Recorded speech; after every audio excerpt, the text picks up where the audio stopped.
ជំរាបសួរបងប្អូនទាំងអស់គ្នាថ្ងៃនេះខ្ញុំអ្នកគ្រូម៉ានីនាយិកានៃសាលាអប់រំផ្សេងការលោកសូមលើកមេរៀនមួយដែលខ្ញុំគិតថាវាមានសារៈសំខាន់ខ្លាំងមែនទែនហើយមេរៀននេះផងដែរគឺខ្ញុំបានសិក្សាចេញពីមន្ទីរពេទ្យជញ្ញៈតាខ្មៅហើយគឺជាអ្វីដែលខ្ញុំគិតថាវាល្អប្រសើរសម្រាប់អស់អ្នកដែលនៅជុំវិញកុមារដែលមានបញ្ហាអូទីសឹមក្នុងការជួយកុមារទាំងអស់នោះឲ្យមានការរស់នៅកាន់តែល្អប្រសើរដូច្នេះដូចអ្នកទាំងអស់គ្នាដឹងហើយថាតាមធម្មតាគឺកុមារដែលមានបញ្ហាអូទីសឹមគឺមានកង្វះខាត3ដែលជាចម្បងរបស់គាត់នៅក្នុងការរស់នៅប្រចាំថ្ងៃទី1គឺតំណែងក្នុងសង្គមទី2ការវិស័យតកនិងទី3អត្ថប្រយោជន៍ដូច្នេះតើក្នុងនាមយើងជាអ្នកដែលនៅចិត្តកុមារតើយើងអាចជួយកុមារដែលមានបញ្ហាអូទីសឹមយ៉ាងខ្លាំងអ្នកទាំងអស់គ្នាដឹងហើយថារវាងការនិយាយហើយនិងភាសាគឺខុសគ្នាហើយនេះគឺជាអ្វីដែលតាមដាក់ទាំងអស់ដែលដំបូងយកកូនទៅដល់សាលាគឺទាមទារបំផុតគឺសូមឲ្យកូនចេះនិយាយអញ្ចឹងតើការចេះនិយាយហើយនឹងអ្វីដែលកុមារត្រូវការចាំបាច់តើមួយណាដែលត្រូវការដែលយើងជាអាណាព្យាបាលត្រូវការយល់ពីបញ្ហានេះដូច្នេះការនិយាយគឺត្រឹមត្រូវអ្នកឪពុកម្ដាយដែលមានកុមារដែលមិនទាន់ចេះនិយាយគឺក្តីប្រាថ្នារបស់គាត់គឺចង់ឲ្យកុមារចេះនិយាយតើការនិយាយស្រួលឬក៏ពិបាកអញ្ចឹងនេះគឺជាមេរៀនបន្ទាប់ទៀតដែលខ្ញុំនឹងបង្ហាញតែសម្រាប់អ្នកដែលនៅជុំវិញខ្លួនគាត់ជាផ្សេងពុកម្ដាយអាណាព្យាបាលនិងសាច់ញាតិរបស់កុមារអាចជួយគាត់តាមវិធីទាំងអស់នេះបានតាមធម្មតាមុននឹងឲ្យមានកុមារមានការនិយាយចេញកើតឡើងគឺអ្នកទាំងអស់គ្នាដឹងស្រាប់ហើយគឺមិនមែនជាការស្រួលមិនប្រមាណទេហើយនេះគឺជាអ្វីមួយដែលយើងជាអ្នកដែលនៅចិត្តកុមារត្រូវការជួយមកដើម្បីឈានដល់ការបញ្ចេញភាសានឹងឯងអញ្ចឹងតាមធម្មតាគឺគេមានកំហោនមួយដែលយើងហៅថា bill មានថាជាការភ្ជាប់តំណែងរវាងគ្នានិងគ្នារហូតដល់កុមារអាចមានភាសាបានដូច្នេះនេះគឺជាតារាងមួយដែលបានដាក់មើលថាខាងក្រោមគឺយើងមានស្គាល់មួយដើម្បីរហូតដល់កុមារមានការនិយាយកើតឡើងដូច្នេះនៅខាងក្រោមបែបខាងក្រោមគឺ attention and listening បន្ទាប់មកគឺ play and social interaction expressive language receptive language how to speak អញ្ចឹងនេះគឺជាពីរបៀបមួយដែលដូចជាកម្មចតាដែលយើងឡើងហើយយើងឃើញកុមារខ្លះគឺគាត់មាន speak បន្ទាប់មកគាត់មាន receptive បន្ទាប់មកគាត់អញ្ចឹងវាមានន័យថាមានកើតមុនកើតក្រោយឆ្លាក់ចុះឆ្លាក់ឡើងដែរនេះគឺជាបញ្ហាតើយើងអាចជួយកុមារដែលគាត់ក៏មានកង្វះខាតទាំងអស់នោះយ៉ាងដូចតែក្នុងនាមយើងជាអ្នកដែលនៅជុំវិញកុមារត្រូវចាំថានេះគឺជាអ្វីដែលយើងត្រូវចងចាំថាយើងមិនអាចផ្លាស់ប្ដូរលក្ខខណ្ឌរបស់កុមារបានទេក៏ប៉ុន្តែអ្វីដែលយើងអាចធ្វើបានគឺរបៀបដែលយើងត្រូវការទៅតាមជាមួយពួកគាត់នេះគឺជាអ្វីមួយដែលបាក់ត្រូវចាំហើយជាសាច់ញាតិក៏ជាមិត្តភក្តិឬក៏ជាអ្នកដែលនៅជុំវិញកុមារត្រូវចាំមានន័យថាបើសិនជាកុមារអត់ចេះនិយាយអត់មានការបញ្ចេញសម្លេងចេញតែយើងនឹងជួយកុមារតាមរបៀបការគឺយើងត្រូវការបដូររបៀបនៃការបន្ស័យតាក់ទងជាមួយគាត់នេះគឺជាអ្វីដែលយើងត្រូវចងចាំហើយត្រូវរលឹកខ្លួនឯងរហូតដល់ពេលដែលយើងជួបកុមារដែលមានបញ្ហាអូទីសឹមយើងមិនអាចផ្លាស់ប្ដូរអ្វីដែលជាពណ៌ទេក៏ប៉ុន្តែយើងអាចជួយពួកគាត់បាននេះគឺជាអ្វីមួយដែលក្នុងនាមយើងជាអ្នកដែលជួយកុមារយើងត្រូវធ្វើបានដូច្នេះការរៀនយុទ្ធសាស្ត្រទូទៅគឺវាសំខាន់ខ្លាំងណាស់សម្រាប់ជួយដល់កុមារដែលមានការលំបាកក្នុងការប្រស័យតាក់ទងនេះឯង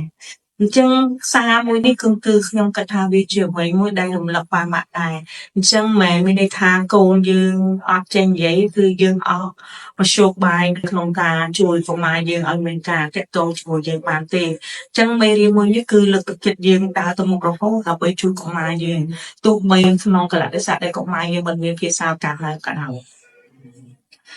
ដូច្នេះអ្នកទាំងអស់គ្នាដឹងហើយតើនរណាខ្លះគឺជាដៃគូប្រស្រ័យតាក់ទងរបស់កូនយើងចឹងអ្នកទាំងអស់គ្នាដឹងហើយថាអាចមាននរណាខ្លះអញ្ចឹងបើសិនជាប៉ាម៉ាក់ពង្រីកដៃគូតំណែងរបស់កុមារយើងកាន់តែច្រើនកុមាររបស់យើងគឺកាន់តែផ្សារនេះគឺជាសារចេញពីអ្នកគ្រូម៉ានីហើយអ្នកគ្រូម៉ានីជោគជ័យគឺដោយសារពង្រីកដៃគូតំណែងរបស់កាឡាហើយយើងឃើញថានៅពេលដែលយើងពង្រីកដៃគូតំណែងរបស់កាឡាគឺកាឡាគាត់អាច រស់នៅឯករាជ្យអាចជួយខ្លួនឯងបានចូលយ៉ាងច្រើនដោយសារឯកសារមានការគ្រប់គ្រងពីដៃគូតំណែងនេះឯងអញ្ចឹងតើដៃគូតំណែងរបស់កុមារគឺជានរណាគឺគ្រប់គ្នាតែនៅជុំវិញកុមារនឹងឯងគឺឧទាហរណ៍មានយើងជាម្ដាយជាពុកជាយាយជាតាពូមីងអូខេបើគាត់ទៅប៉ែក្មេងគឺជាប៉ែក្មេងជា nurse ជាអីដែលនៅកន្លែងនោះបើសិនជាគាត់ទៅសារមានអ្នកលក់បន្លែមានអ្នកលក់សាច់ជ្រូកមានអ្នកលក់ទឹកត្រីអីជាដើមនេះគឺជាការផ្សាយតាក់ទងដៃគូតំណែងរបស់ខ្មែរយើងហើយតើដៃគូតំណែងរបស់ខ្មែរយើងហេតុអីបានជាអ្នកភូមិនេះនិយាយថាវាសំខាន់ហើយវាអាចជួយកុមារយើងបានច្រើនខ្ញុំអាចនិយាយថាវាយើងដឹងហើយកុមារយើងខ្វះខាត3ចំណុចត្រូវការផ្សាយតាក់ទងតំណែងសង្គមហើយនឹងការកាពីយ៉ាងដូច្នេះបើសិនជាដៃគូតំណែងអ្នកដែលនៅជុំវិញគាត់យល់អំពីគាត់បានច្រើនគឺជួយគាត់ក្នុងការ control អស់ហ្នឹងក្នុងការជួយគាត់ develop គាត់ក្នុងការពង្រីកអានឹងកាន់តែធំទៅដើម្បីឲ្យគាត់ដឹងអំពីមុខងារប្រចាំថ្ងៃឲ្យគាត់បានតាមផ្សាយខ្ញុំលើកឧទាហរណ៍យ៉ាងខ្លីមួយអំពីអូនរបស់ខ្ញុំផ្ទាល់គឺនៅពេលដែលខ្ញុំចង់ប្រើគាត់ទៅធ្វើអីមួយគឺខ្ញុំត្រូវប្រាប់អ្នកលក់នឹងថាឥឡូវខ្ញុំប្រើកូនខ្ញុំមកអញ្ចឹងសូមបងមើលគាត់ហើយបងជួយឲ្យអ្វីដែលគាត់សុំហ្នឹងហើយលុយអាក់ត្រូវមិនត្រូវគឺចាំយើងនិយាយគ្នាតាមក្រោយថ្ងៃទី1គឺមានន័យថាគាត់មកកូនគាត់អត់និយាយអត់ត្រូវអត់អី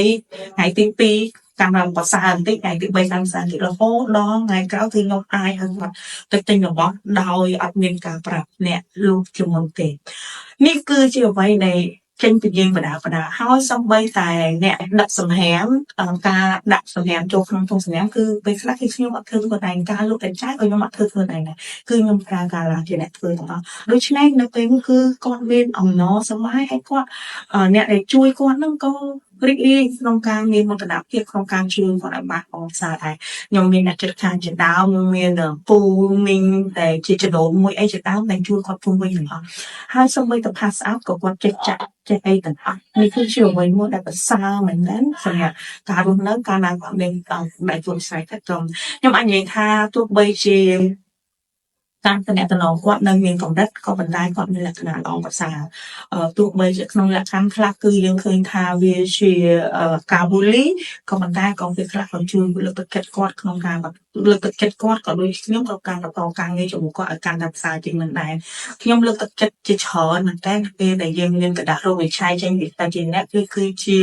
អ្វីមួយដែលល្អផ្សារបើសិនជាគាត់ជួបបញ្ហាដែលសង្គមគេស្អប់ខ្ពើមគឺយើងមានកដាស់រោគវិជាថាគាត់ពិតជាមានអូទីសឹមគាត់ត្រូវការការគ្រប់គ្រងចេញពីអ្នកជួបវិញខ្លួនគាត់ខ្លាំងមែនតើដូច្នេះមិនមែនជាការដែលកដាស់រោគវិឆ័យអត់យ៉ាងទេអញ្ចឹងខ្ញុំលើកទឹកចិត្តខ្លាំងម៉ាក់ដែលមានបញ្ហាដែលមានកូនមានបញ្ហាអូទីសឹមសូមយកកូនទៅរោគវិឆ័យនិងពេទ្យជាអ្នកបានកាន់តែលឿនកាន់តែល្អដើម្បីអីដើម្បីឲ្យយើងមានអាណត្តិទុកក្នុងដៃជាអ្វីមួយដែលល្អផ្សារមានក្មេងមួយចំនួននៅសាលាយើងក៏មានបញ្ហាដែលឪពុកម្ដាយទៅឈរជាមួយនឹងអ្នកជិតខាងដោយសារការមើលងាយប្រមាថហើយការមិនយល់ពីកុមារដែលមានបញ្ហាអូទីសឹមនេះឯងដូច្នេះនៅពេលដែលយើងទៅអញ្ញាធរគឺភាគច្រើនគឺយើងអត់មានអំណាចក៏រៀងពិបាកដែរដូច្នេះបើសិនជាយើងមានកដាស់នោះគឺយើងអាចជួយកូនយើងបានច្រើនមែនតើតើដៃគូតំណែងអាចជួយកុមារយើងបានដែរខ្លះគឺសម្រាប់ក្មេងដែលគាត់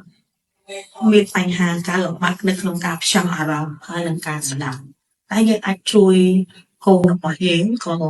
ការដៃគូតំណែងអាចជួយគាត់យ៉ាងមិនបានខ្លះនេះគឺជាអ្វីមួយដែលខ្ញុំចង់ឲ្យអ្នកដែលនៅជុំវិញកូនដែលមានបញ្ហាអូទីសឹមគឺគ្រប់គ្រងលើកទឹកចិត្តហើយនឹងជួយក្នុងការធ្វើឲ្យគាត់មានការប្រសើរដើម្បីគាត់អាចចូលក្នុងការនៅក្នុងសង្គមមួយដ៏ល្អប្រសើរ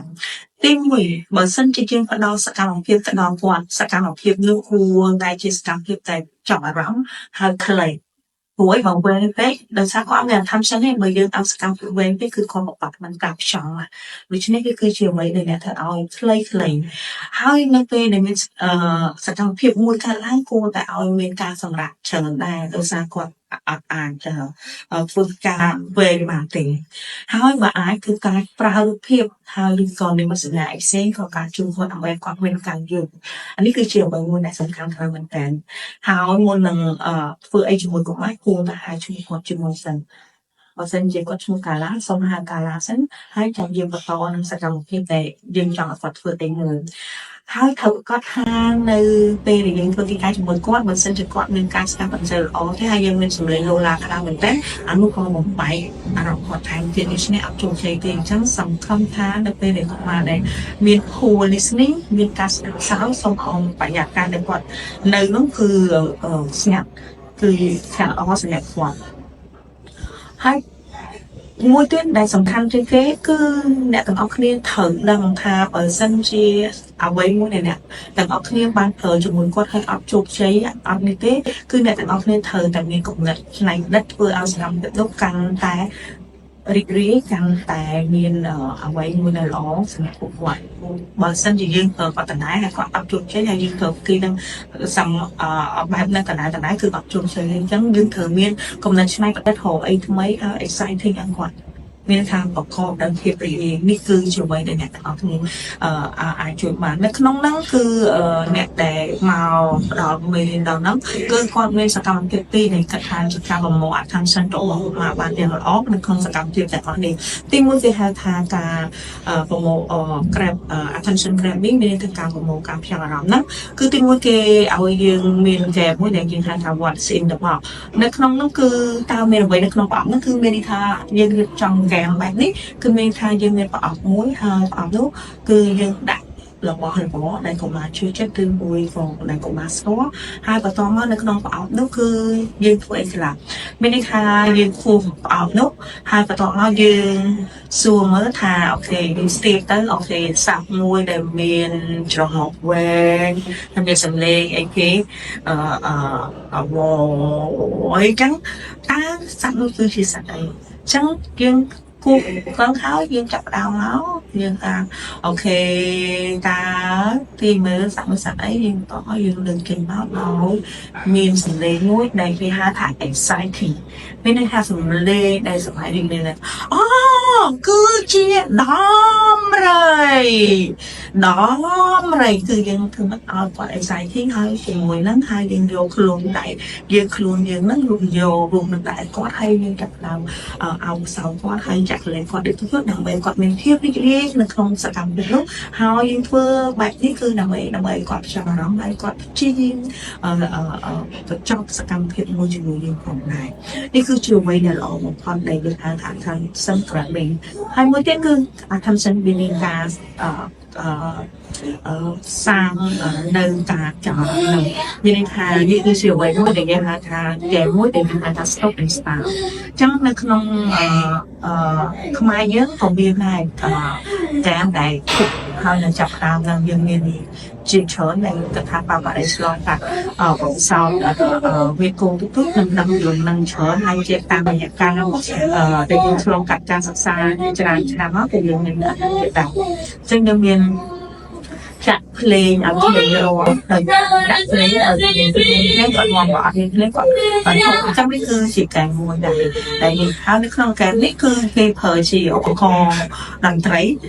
យើងឲ្យឧបករណ៍តន្ត្រីទៅគាត់ហើយប្រាប់កុមារហ្នឹងឲ្យពោះនៅពេលដែលយើងឲ្យពោះហើយឲ្យឈប់នៅពេលដែលយើងឈប់ដូច្នេះប៉ាម៉ាក់អាចប្រើមិនចាំបាច់មានឧបករណ៍តន្ត្រីប៉ាម៉ាក់អាចប្រើដូចជាមានបេកមានខ្មៅដៃមានតុកនៅហ្នឹងឬមួយក៏ប៉ាម៉ាក់ទាំងអស់គ្នានៅពេលគេគឺប៉ាម៉ាក់មានអីគេមានតេឡេម៉ាស៊ីនជាហើយបន្ទាប់មកមានបិចមួយដែលយើងអាចធ្វើបានហើយឬមួយក៏យើងឲ្យគាត់ផ្ទះដៃហើយឈប់ផ្ទះដៃហើយឈប់ឲ្យយើងនិយាយថាផ្ទះគាត់ផ្ទះគាត់យើងអត់និយាយថាផ្ទះទេគាត់ឈប់ចឹងចឹងមានន័យថាយើងមានឈឿងច្រើនដែលយើងអាចជួយកុមារឲ្យការប្រសាដល់ឲ្យកុមារទៅនេះកាលពីមេរៀនលើកមុនខ្ញុំប្រាប់ប្រមាថរបស់គ្នាក្មេងដែលទៅនេះគឺមាន sensory stimulation ចឹងកាលណាគាត់យើងអត់ឲ្យគាត់ទៅនេះគឺគាត់អត់មានទេ sensory stimulation ហើយនេះគឺជាអ្វីមួយដែលជួយកុមារយើងឲ្យកាន់តែផ្សារក្នុងការដែលគាត់មានចំណេះដឹងយល់ដឹងអំពីបញ្ហាហ្នឹងចឹងមានរឿងច្រើនដែលដូចខ្ញុំប៉ាម៉ាក់ដែលខ្ញុំបានប្រាប់ហ្នឹងដើម្បីជៀសវាងអាកប្បកិរិយាescape កិច្ចវិញ còn dương ai phở đấy hay phở cứ dương vô attention grabbing bán được liền là cho nên cứ chiều mấy muốn để lõ và xa mình để nhóm cái tháp ba mặt cua để chặt đam bì lời là bên chùa phục công mai như là toàn kỳ liền học này นี่คือ attention and listening គាត់មានសម្រាប់កុមារដែលមានបញ្ហាការលំបាកក្នុងការចង់អារម្មណ៍ហើយនិងការស្ដាប់ចានេះគឺជារូបភាពនៃហ្គេមហ្នឹងចាទី2នៅពេលដែលកុមារគាត់មានបញ្ហាតំណែងសង្គមមានការលំបាកខ្លាំងតើយើងអាចជួយគាត់យ៉ាងម៉េចក្នុងនាមយើងជាដៃគូតំណែងរបស់គាត់អញ្ចឹងមានន័យថានៅពេលដែលយើងឃើញកុមារលេងគឺយើងលេងនៅអ្វីដែលកុមារកំពុងលេងហ្នឹងchẳng hạn ta đó là đi thòng mày đi chẳng hơi mấy thì nên thành dương châu từ lý công tác non ca lý rồi bao dương mình mang bây giờ thì đó tôi nên tin nên để dương từ lý nào vậy để cộng mà cộng lý thành dương vừa lạnh thì mỗi cứ dương một đời new place idea chẳng đâu dương khơi cái cộng mà để miền ASD autism cứ tao không ta còn lên ai muốn cứ lên tài cứ quạt vô cả liền hai này cứ chiều vậy mua để nhom chua ba mặt trên chớn hay ba mặt trên chớn nào nó khôi là bỏ lên pin tu nhom tinh ao tầm miền ấy có cho hoa thì nhom tinh ao tầm ăn sư tha ta ăn chui quạt chui thếได้ใส่ประมาณบานเลยถึงขอรับบานของริงในกายเลยแบบกว่าเตะแต่โดยแต่ไม่เหมือนเส้นที่ขนมทอยมวยในขนมประดับเลงเนี่ยแต่ว่าทุกนี้bằng caเลงอันเป็นปลาดอกเบี้ยลางแต่ลูกของมาเนี่ยใจเลยแบบว่านุ่งหาตั้งแต่เด็กกว่าเคยกินเลยแบบว่านุ่งกว่าอาโจเลยจนเมื่อกี้เอาสร้างกว่าดูกาเลงเนี่ยแต่เหมือนเส้นที่ประมาณขอแต่เมียนลอยแต่เนี่ยก็ทายอัดเมียนบังเรียนการเลงได้นุ่งคือการประดับใจขนมการในจุดว่าขนมการโซเชียลอินเทอร์เน็ตเส้นในก็คืนกินเลยไอ้ความจำเลยได้สร้างกว่าใจเลยนี่คือเชื่อไว้ในน้องแค่ประมาณแต่โอเคฉันเลือกที่ห้องว่าอย่างไรแบบเส้นที่ประมาณไม่เลยแต่ประมาณเลยอาจจะก็บางมวยเอาบางมวยอาจบางเถอะค่ะchẳng miền bắc miền thờ bồn linh miền tàu miền ai bảo chế dùng bảo chế sao bảo chế chỉ mấy cứ chi việc thi sạch lòng cao của liên đại cô miền đặc biệt đây cả đại hoặc miền đặc biệt đấy social interaction sản cục và quân cả là vậy để song tham được non về để non về thì hướng đi non ai về tham nên hướng chọn nhung chỉ là không mình ấy để nhung sân không khô xa môi hiền hoặc sẵn đáy hay cả lọc trong cấu có bên lại lý tái lý cho nên nhung phải chọn cứ là về để nhung đâm các cô nông miền ô để sống cứ nhung đặt lô cả nhung chọn mình tại cứ làm vậy làm vậy chui cô nó nhung trắng nó cái khác cứ nhung phở bán nhung phở cái đồ tất sót để nhung ai khơi thay mấy chục chơi chọn nhận vấn đề mấy cứ chiều mấy với để nhung cất thao bà lại để cất thang cô dương lại như là tiền lý đi dân thờ cô nó xong rồi đẹp mấy mà dân phương đặt đáy đời cô nãy có chưa mai mà thờ này nó không năng đáy nó về để dương lên là vậy để công an cộng lên có dương một đời là tài cứ mới đi thang nó về để dương dày biệt đừng để con dạy trắng cứ bảo trên dùng bảo trên chuyên của mình bảo trên chuyên của ấy cứ dùng đồng máu cho emotion là không nằm càng phải emotion absolute thì không tái bật tích bắt đầu tích đón cái mà dân châu tới cứ công an dân là hay đặt này ở tí ho nó về khác nó về để dân kẻ khai chưa không mấy cứ dân tìm cái lừa mình rồi bao nhiêu nói dân khai chưa mình có ôi anh nó về để dân chưa cũng nhân vô đây cho thầy vô bao steam đặt nơi lương cô dương hay dân chân vậy đó nó bên nó cứ quan ai vậy nó về để con chịu của con được đại diện tất nhiên đang thắc quan chịu của chẳng đi cứ chiều vậy mua để nhung kẹp bằng mắt cứ ở xưa còn cái bản thân như ở chiếm như ở bàn được tua được tạo sáng cái hai tập tình bóng về lá bản tịch của đồng tịch đó cô nhưngมันตัวความnày chẳng cả lá lỡ quan anh kẹp quan trường vua quan trường các bà quan trường dương quan trường đáy quan anh kẹp này thì chân ngâm lực tôi chạy vào mặt xong chi hiếm hào đại chấtในขนมเป็นพวกประกอบตัวทางยังชียังthường cái cả được ở này nó viên lính smart chấtในขนมการที่เราต้องการสมุนแบบออนไลน์mình đã được ở đây gồm lองเรียนศึกษาสาระจมูกหนึ่งมองบทสคริปต์มันสักได้จังย่อมหนึ่งมาสักได้คือเรียกเรียกของการช่วยคอนโทรลความออกเนี้ยแต่ใบเฟิร์เอาการเรียนช่วยกฎหมายเรื่องการดับสาระเอาเนี่ยในเดือนช่วยพูดเรื่องมีฉะนั้นตั้งแต่ใบช่วยกฎหมายเรื่องออกไปจัง ទី4គឺយើងឲ្យឱកាសកុមារលេងជាមួយគ្នាអញ្ចឹងនៅពេលដែលយើងឃើញថាកូនយើងល្អភាសាក្នុងការចេះលេងហើយគឺយើងឲ្យចរូនមួយគាត់ឬក៏មួយឲ្យក្មួយឲ្យអីលេងជាមួយគាត់ឲ្យមិត្តភក្តិលេងជាមួយគាត់និងយើងសុខប្រវាយលើនឹងថាតើការលេងរបស់គាត់មានការមកហើយយើងជួយប្រាប់មិត្តភក្តិឬក៏ចរូនមួយហ្នឹងថាអូខេបរិយាអូនលេងចឹងនេះគឺជាអ្វីដែលយើងហៅថាជាដៃគូតំណែងក្នុងការជួយគាត់ឲ្យមានការផ្សារឡើងហើយនេះគឺសំខាន់មែនតើអ្នកដែលជួយគាត់គឺជាអ្នកដែលជួយគាត់ខ្លាំងបំផុតអញ្ចឹងបើតាមមកធំធនអត់ឲ្យកូនទៅរណាដោយសារយើងអាចឃុំប្រងគាត់បានគឺខ្ញុំលើកចិត្តតាមបន្តិចម្ដងថ្ងៃនេះនៅក្នុងផ្ទះយើងចាប់ដើមធ្វើកិច្ចការជាមួយគាត់ក្នុងផ្ទះបរិញ្ញាគាត់ចេះលេងយ៉ាងអីស្អែកឡើងមកទឹកក្រោយឬក៏មួយខែក្រោយគាត់ចាប់ដើមទៅក្រៅបានអញ្ចឹងយើងចាប់ដើមលេងនៅខាងក្រៅបន្ទាប់មកលេងនៅក្នុងផ្ទះយើងហើយបន្ទាប់មកយើងចាប់ដើមហៅក្មេងនៅទៀតចូលមកទីម្ដងនេះគឺជាវិធីយើងធ្វើហើយនេះគឺជាបានអ្វីដែលបានក្នុងការឡើងខ្លាំងមែនតើដែលមុនគេហៅកូនខ្ញុំឈួតគេហៅកូនបានឡប់អីជាដើមតែខ្ញុំឆ្លងកាត់ច្រើនមែនតើក៏តែខ្ញុំអត់ដែរអត់សង្ឃឹមហើយខ្ញុំក៏អត់ដែរបត់បំចោលទីកំកាត់ទៅតែវិញគឺចំណុចឲ្យខ្ញុំកាន់តែគួរកាន់ខ្លាំងកាន់តែច្រើនដើម្បីជួយគាត់ហើយយើងឃើញថាការធ្វើរបស់យើងគឺអភិបាលគេអញ្ចឹងមានថាបើយើងគឺនៅក្នុងផ្ទះទៅមកនៅមុខផ្ទះចាប់ដើមនៅមុខផ្ទះយើងបន្តិចម្ដងរហូតដល់យើងអាចហៅក្មេងដែលជាអ្នកជិតខាងចាប់ដើមមកហើយយើងឲ្យប្រាប់គាត់ថាការឡើងចេញឲ្យជួយអញ្ចឹង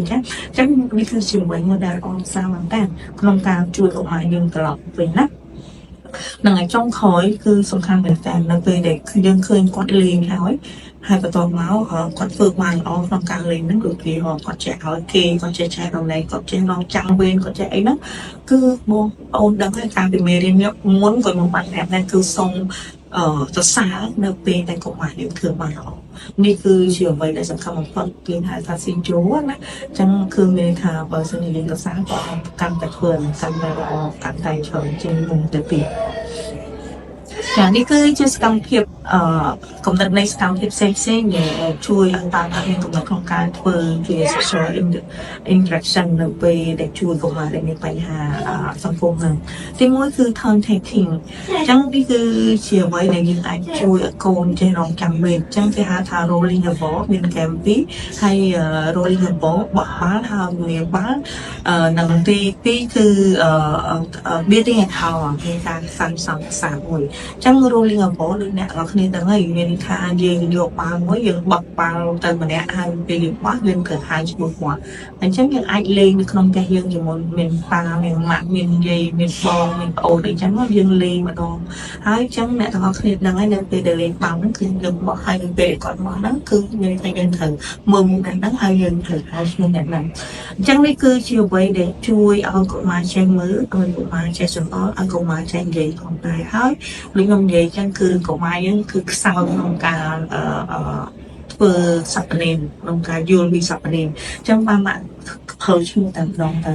បើសិនជាគាត់ហៅយាយថាយាយអត់អីទេតែបើសិនជាយាយគាត់អត់ស្គាល់យាយអត់ស្គាល់អីទៀតគឺយើងបដូរឧទាហរណ៍ថាគាត់អូខេមកឲ្យគាត់អញ្ចឹងគាត់អត់យល់ទេអញ្ចឹងយើងប្រើឈ្មោះដែលគាត់យល់ទៅកាន់គាត់ទៅថាអូខេបោះឲ្យប៉ាអញ្ចឹងព្រមកាន់ហើយហៅប៉ាឲ្យបោះទៅបងគាត់យល់បងយើងជើងបោះឲ្យបងប៉ុន្តែបើមិនគាត់យល់ថាអូខេអ្នកនឹងឈ្មោះមុតបោះឲ្យមុតអញ្ចឹងទៅអញ្ចឹងនេះគឺជាអ្វីមួយដែលប៉ាម៉ាក់ត្រូវមើលថាតើអាចជួយកុមារបានខ្លះនៅក្នុងការដែលកុមារចេះរកចាំវិញអូខេឥឡូវម៉ាក់ចឹងម៉ាក់បងអត់ប៉ាអូខេនេះគាត់មកកូនអញ្ចឹងយើងចាប់ដើមទៅគាត់តើតើជាមួយ building a tower ដូចគ្នាមានថាយើងអាហ្នឹងបើសិនអ្នកទាំងអស់គ្នាមានប្លុកគឺយើងយកប្លុកហ្នឹងមករៀបហើយបើសិនជាអ្នកទាំងអស់គ្នាមានអីกระดาษអីឬមួយក៏មានឈើមានអីហ្នឹងអ្នកទាំងអស់គ្នាអញ្ចឹងមាន3 4អ្នកហ្នឹងលេងហើយដកដាក់ម្ដងម្នាក់រហូតដល់ប្រាសាទហ្នឹងខ្ពស់ទៅដល់យើងអស់អីរៀបគឺយើងចាប់ដើមមក1 2 3អូខេដល់ទាំងអស់គ្នាជួយលំប្រាសាទទាំងអស់គ្នាជាមួយម៉ាក់ជាមួយអីនេះគឺជាមួយដែលបានថាtake turn taking នៃថាការរងចាំវិញអង្គកុមារចេះរងចាំវិញនៅក្នុងនឹងមួយដែលខ្ញុំមានបទពិសោធន៍ចែករំលែកជាមួយនឹងកូនរបស់ខ្ញុំគឺនៅពេលដែល ខ្ញុំលេងអាហ្នឹងហើយខ្ញុំចាប់ផ្ដើមយល់អំពីសន្សំហ្នឹងខ្ញុំយកគាត់ទៅរបៀបទៅសាទនេហើយគាត់ចេះរងចាំលេងគាត់ចេះអីអញ្ចឹងខ្ញុំធ្វើដំបូងគឺមានថាខ្ញុំមានចដោតមួយទៅជាមួយហើយជាពូរបស់គាត់ហើយបន្តមកដល់គាត់ដើរជាមួយចឹងនៅពេលដែលខ្ញុំដល់ counter ដល់កន្លែងគិតលុយគឺខ្ញុំឈរកន្លែងគិតលុយហ្នឹងហើយបន្ទាប់មកខ្ញុំទូរស័ព្ទហៅខ្លួនមកខាងដល់វេនខ្ញុំអីអូខេអញ្ចឹងគាត់មកបានភ្លាមមានន័យថារបស់គាត់ទិញធ្វើភ្លាមបានភ្លាមនេះគាត់ចេញទៅថ្ងៃទី2គឺខ្ញុំរងចាំម្នាក់បន្ទាប់ពីអ្នកដែលគេត្រូវគិតលុយហើយបន្ទាប់មកខ្ញុំថាចរោមួយខ្ញុំមកហើយធរឡើងគាត់ចាំតែម្នាក់ឯងអញ្ចឹងគាត់អត់មានអីខ្សែធីអត់មានអីទេអញ្ចឹងគាត់ចិត្តគាត់ចេញលើកទី3គឺខ្ញុំចាំអ្នកទី2រហូតដល់គាត់អាចរងចាំជួរវែងបានហើយស្អីដែលសាគាត់មានរបស់ដែលគាត់ពេញនៅក្នុងដៃគាត់យើងមានការលើកទៅចំនួនគាត់ថានៅដល់អ្នកនេះហើយចិត្តដល់យើងអញ្ចឹងទៅហើយរបស់នោះគឺ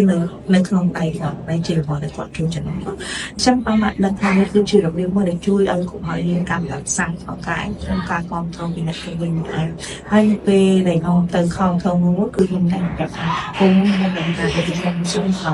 នៅពេលដែលគាត់ឲ្យហើយត្រឡប់វិញសុំថារបស់ដែលគាត់មានឲ្យគឺគាត់ឲ្យមួយហ្នឹងសុំអរគុណឬមកសុំលើកនៃដៃថាគាត់ល្អអីចឹងអញ្ចឹងយើងកុំសុំការគ្រប់គ្រងពី counter របស់ឯងអញ្ចឹងនេះគឺជាអ្វីមួយដែលតាមមកអាចរៀនពីសៅរបស់ក្នុងខ្លួនឯងដើម្បីជួយឲ្យកុំឲ្យយើងមានការរងចាំលេងបានល្អស្អាតចាចុះកុមារដែលមានបញ្ហាលំបាកក្នុងការភាសានិយមអញ្ចឹងនៅក្នុង behavior escape មានន័យថាប្រភេទអាការគ្រាយាកិច្ចវិញគឺភាគច្រើននឹងសាគាត់មានភាសាយល់ដឹងអញ្ចឹងក្នុងមេរៀននោះយើងរៀបប្រមាណដើម្បីជោគជ័យដើម្បីបង្កើនភាសាយល់ដឹងរបស់កុមារយើងគឺការប្រើកុំឲ្យគាត់ទំនេរហើយប្រើនៅពេលគាត់ធ្វើបានល្អស្រៀងកុំភ្លេចរង្វាន់ការលើកទឹកចិត្តដល់គាត់គេឲ្យយើងប្រើអូខេប្រយោគខ្លីហើយដែលសាមញ្ញបំផុតនៅពេលដែលយើងប្រើគាត់បើសិនជាអត់យល់បើសិនគាត់អត់យល់គេឲ្យយើង repeat instruction នឹងម្ដងទៀតការមកប្រើនឹងម្ដងទៀតក៏ប៉ុន្តែនៅក្នុងវិទ្យុផ្សេងទៀតដែរល្អដែលគាត់យល់គេឲ្យយើង check understanding មានន័យថាយើងគេឲ្យយើងបណ្ឌិតលើការយល់របស់គាត់ប្រសិនជាកុមារនោះជួយដល់គ្មានមានន័យថាអាចធ្វើបានដល់គ្មានការជួយពីយើងទេមានន័យថាគាត់ជឿជ័យឧទាហរណ៍កាលណាតែយកជើងបងមកកាលណាតែយកជើងបងមកហើយទីមួយកាលណាគេយកជើងបងមកខ្ញុំគាត់យល់ខ្ញុំរំដៃគាត់គេយកជើងបងហើយទីមួយខ្ញុំ check understanding មានន័យថាកាលណាយកជើងបងមកអញ្ចឹងខ្ញុំនិយាយតាមប្រយោគតាមលើកទីនៅម្ដងហ្នឹងអញ្ចឹងគាត់ឆ្លេគាត់មើលគាត់នឹកឃើញឬមើលគាត់អីគាត់ចាប់ដើមដើរទៅយកជើងបងខ្ញុំអញ្ចឹងមានថាគាត់មាន understanding ដោយសារការជួយពីលើនោះរបស់យើងអញ្ចឹងនេះគឺរបៀប check understanding របស់ខ្មែរយើងអញ្ចឹងនេះគឺជាអ្វីមួយដែលតាមត្រូវការធ្វើណាបើអ៊ំមកថ្ងៃហ្នឹងតាមប្រើគាត់ដល់ការជួយអញ្ចឹងដើម្បីមើលថាគាត់យល់ដឹងអត់គឺយើងត្រូវប្រើគាត់ម្ដងទៀតអូខេថ្ងៃនេះអត់ជោគជ័យទៀតយើងត្រូវស្អែកឡើងទៀតយើងប្រើគាត់រហូតដល់យើងដឹងថាគាត់មានការយល់អំពី instruction របស់យើងនៅខាងការប្រើរបស់យើងនឹងហើយ press the child when they ask for help ហើយនេះគឺជាអ្វីដែលល្អប្រសើរបំផុតនៅពេលដែលយើងប្រើគាត់ថាអត់ចេះសុំជួយអូសរសើរគាត់ព្រាបថាលោកកម្រមានក្មេងដែលមានអូទីសឹមហើយ ask for help ណាសូមឲ្យយើងជួយណាអញ្ចឹងឧទាហរណ៍ថាកាលណាតែលើកទឹកក្នុងកន្ទុយមកបន្ទាប់គាត់លើករួច happy ដូច្នេះនេះគឺជាអ្វីមួយដែលល្អបំផុតភាសាបំផុតខ្ញុំនៅចាំមានក្មេងម្នាក់ឈ្មោះ Emily នៅសាលាខ្ញុំហើយគាត់ក្មេងស្រីនេះគឺអត់មានភាសាទេតែខ្ញុំធ្លាប់បានលើកពីហាក់នេះចេញពីគាត់ផ្ទាល់នៅពេលដែលគាត់ធ្វើអាណត្តិមកគាត់និយាយឡើងលឺទាំងដងហាក់នេះហើយនេះគឺជាអ្វីមួយដែលខ្ញុំចង់ចាំក្នុងចិត្តថានៅពេលដែលកុមារត្រូវការចាំបាច់បំផុតគឺការពីការបញ្ចេញមកហើយអញ្ចឹងខ្ញុំគិតថាបាម៉ាក់កុំ free ចំពោះគាត់ពួក គាត់កាលណា free ពេកពួកគាត់អត់មានឱកាសក្នុងការចេញភាសាចេញមកទេចឹងពេលខ្លះគឺយើងជួយពួកគាត់ខ្លាំងពេកយើងដឹងចិត្តយើងជាមេដាបេដាដែលយល់ចិត្តកូនមិនតាចឹងពេលខ្លះគឺគាត់មកដឹងមកដឹងឲ្យចង់បានអីឲ្យបាត់ហើយបាត់គាត់អត់មានឱកាសក្នុងការចេញមកទេចឹងនេះគឺជារឿងមួយដែលបាត់ក្នុងការឲ្យកុមារមានឱកាសក្នុងការទៅចេញភាសាចេញមកក្រៅចឹងខ្ញុំលើកទឹកចិត្តបងប្អូនទាំងអស់គ្នាក្នុងពេលដែលយើងជាអ្នកដែលយល់ចិត្តគាត់ក៏មិនតែសូមទុកឱកាសគាត់ក្នុងការគាត់ទៅចេញចឹងនេះនឹងចិត្តខនខ្ញុំនឹងនិយាយកន្លែងហ្នឹងដែលសំខាន់មិនបន្តិចដែរចឹង Use gesture or visual យើងអាចប្រើរូបភាពឬក៏កាយវិការក្នុងការបង្កើនការយល់ដឹងដល់គាត់ផងដែរនេះគឺជាសកម្មភាពដែលអាចជួយកុមារយើងក្នុងការដែលបង្កើនការយល់ដឹងកាន់តែច្រើនគឺទីមួយយើងហៅថាសកម្មភាពនេះគឺមានថាattention and listening activity ក៏តែវាជាសកម្មភាពមួយដែលជួយឲ្យការស្ដាប់ហើយនឹងការចង់អារម្មណ៍ការឡើងដែរហើយនេះគឺជាមានន័យថាបើសិនជាមករាយនិយាយឲ្យយើងបាក់អីយើងប៉ះហ្នឹងចឹងមករាសួរថាប៉ះចំមកយើងប៉ះចំមកអូខេមករានិយាយថាឲ្យប៉ះទៅជាយើងប៉ះជាចឹងនេះគឺជាអ្វីមួយដែលជាសកម្មភាពនៃការបង្កើនការចង់អារម្មណ៍ហើយនឹងការស្ដាប់ចាអញ្ចឹងយើងអាចបុកឧបមាថាគាត់អាចប៉ះនៅរាងកាយរបស់គាត់ក្រុមកន្លែងយើងអាចប៉ះម្ដងមួយហើយបន្ទាប់មកយើងអាចប៉ះម្ដងពីរបើគាត់យល់ពីរយើងអាចប៉ះម្ដងបីក៏បានដែរចឹងសម្រាប់កុមារដែលគាត់មានការលំបាកក្នុងការបញ្ចេញពាក្យចេញមកក្រៅតែយើងជួយគាត់យ៉ាងម៉េចតែខ្ញុំនិយាយមិនហ្នឹងណាចឹងយើងឲ្យឱកាសកុមារជាច្រើនក្នុងការអនុវត្តមានន័យថា offer choice ហើយសូមរងចាំកុមារមានន័យថាយើងផ្ដល់ជំរឿនដល់កុមារហើយរងចាំកុមារក្នុងការកុមារសុំនៅអ្វីដែលគាត់ចង់បានចឹងកុំសុំធ្វើជាមេដាដែលយល់ចិត្តកូនខ្លាំងពេកសុំទុកឱកាសឲ្យគាត់ដើម្បីគាត់មានឱកាសក្នុងការបញ្ចេញអាហ្នឹងមកក្រៅអូខេសូមឆ្លើយតប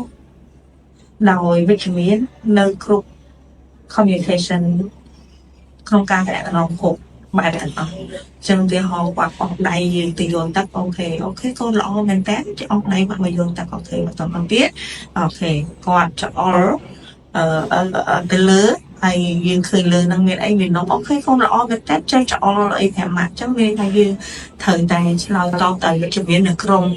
គ្រប់ទម្រង់នៃការវិស័យទាក់ទងរបស់គាត់ចឹងនេះគឺជាអ្វីមួយដែលប៉ាម៉ាក់ត្រូវតែមានគំនិតវិជ្ជមាននៅក្នុងខ្លួនត្រូវ calm down ធ្វើអីជាដើម model correct verb អត់សឹងថាអញ្ចឹងនៅពេលដែលគាត់យើងមើលថាការចេញគាត់រៀងខុសគឺយើងអត់ថាអូកូនខុសហើយនិយាយតាមម៉ាក់អត់ទេតែយើងចូលទៅដល់គឺយើងកែពាក្យហ្នឹងទៅគឺកុំព្យាយាមស្ដីបន្ទោសគាត់មុននឹងកែគឺយើងកែតែម្ដងណាអូខេហើយតាមធម្មតាបើសិនជាយើងឃើញថាកុមារយើងចេះពាក្យមកព្យាហើយគឺបើសិនជាចេះមកព្យាពី10ពាក្យឡើងទៅយើងអាច expand បានហើយយើងអាចពង្រីកពាក្យបានអញ្ចឹងអាចពីព្យាបានហើយអញ្ចឹងបើសិនឡានគាត់ចេះពាក្យឡានយើងអាចនិយាយឡានខ្មៅឡានសឡានលឿនអីជាដើមនេះគឺជាអ្វីមួយដែលបានត្រូវការមើលទៅលើអ្វីដែលកូនយើងមានដែរអញ្ចឹងនេះគឺជាការងារក្នុងនាមយើងជាអ្នកដែលជាដៃគូភាសាតាក់ទងរបស់កុមារនៅពេលដែលកុមារកំពុងលេងអ្នកទាំងអស់គ្នានៅជាតារា Facebook ជាអីដែរតែងតែ follow ហើយ comment អញ្ចឹងឥឡូវយើង follow and comment កូនរបស់យើងវិញអញ្ចឹងគេឲ្យយើង follow your child sleep មានន័យថាធ្វើតាមអ្វីដែលកុមារដឹកនាំហើយ comment នៅពេលដែលគាត់កំពុងធ្វើអាហ្នឹងគឺ comment មានន័យថាយើងបញ្ចូលពាក្យយើងបញ្ចូល emotion យើងបញ្ចូល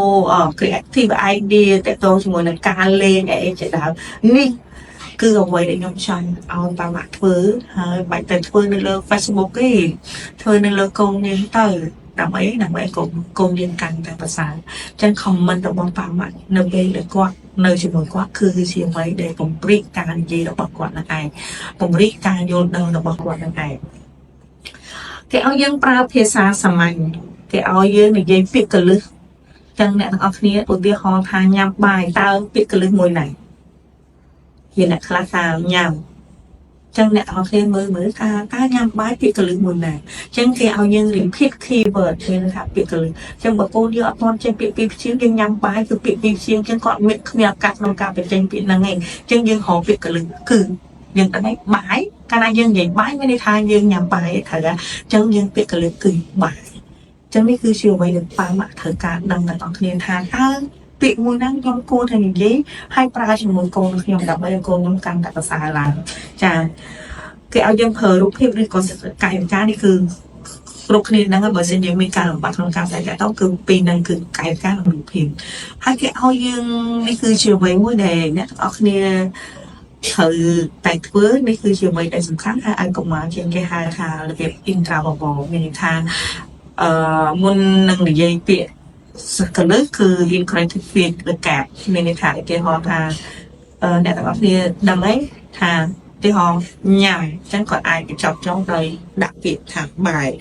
អូខេបើអ្នកទាំងអស់គ្នាធ្វើរបៀប intraverbal នេះគឺអ្នកកូនយើងនឹងមានភាសាលឿនដែរឧទាហរណ៍ the real on the អញ្ចឹងគាត់អាចបញ្ចប់ទៅបាត់ហ្នឹងឯងអញ្ចឹងនេះគឺគេហៅថា fear indicate ដែរគេហៅថា intraverbal ហ្នឹងឯងហើយនេះគឺជាល្អបំផុតហើយអ្នកទាំងអស់គ្នាអាហ្នឹងមិនមែនចាំតែនេះទេឧទាហរណ៍ថាកូនចេះលេខ9អញ្ចឹងឧទាហរណ៍ថាអ្នកទាំងអស់គ្នាលេខ9តើ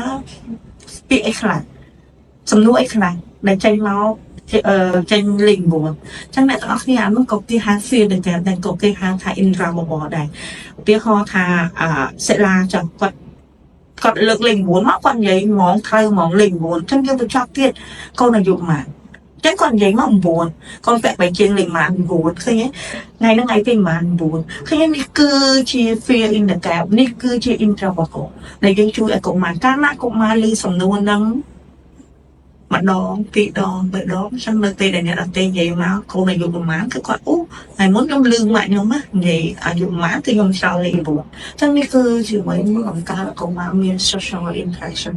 ច្រើនណាស់ចឹងដៃគូតំណងមានតួនាទីសំខាន់ណាស់ក្នុងការយល់កុមារយើងក្នុងការជួយកុមារយើងអញ្ចឹងការ fear នៃការនេះសូមឲ្យកុមារមានជាសាបច្ចេកនឹងឯងអញ្ចឹងនេះគឺសំខាន់ណាស់តាមអាចប្រើវិធីហើយយើងមានហើយបើសិនជាយើងដឹងហើយបទសម័យហ្នឹងគឺកុមារយើងគាត់នៅក្នុងសម័យនេះគឺកុមារយើងចូលចិត្តប្រើ